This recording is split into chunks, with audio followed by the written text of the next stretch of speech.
অপূর্ব শুভ বিকেল, একটি গ্রীষ্মের বিকেল। সূর্যের রশ্মি চারদিকেই সোনালি আলো ছড়াচ্ছিল।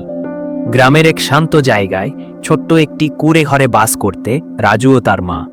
রাজুর মা কাজের জন্য বাইরে গেলে রাজু মাঝে মাঝে গ্রামে বন্ধুদের সঙ্গে মাঠে খেলত। একদিন রাজু মাঠে খেলতে গিয়ে একটি টুপি পেল। টুপিটি ছিল খুবই সুন্দর এবং ঝলমলে। রাজু ভাবল, হয়তো এটি গ্রামের কোনো প্রধানের টুপি। সে টুপি নিয়ে ঘরে ফিরে এল। রাজু টুপি পরে একটা রিফ্লেকশন করছিল। হঠাৎ মা এসে বললেন, রাজু, এই টুপি নিয়ে তুমি কি করছো? রাজু অনুভব করল মার কাছে তা বলা উচিত। মা টুপিটি দেখে বললেন, এটি আমাদের গ্রামের সভাপতি মৃণালদার, তাকে ফিরিয়ে দেওয়া উচিত। রাজু টুপি ফিরিয়ে দিতে মৃণালদার বাড়িতে গেল। মৃণালদা রাজুকে দেখে খুব খুশি হলেন এবং বললেন, তুমি সত্যিই সাহসী ও সৎ।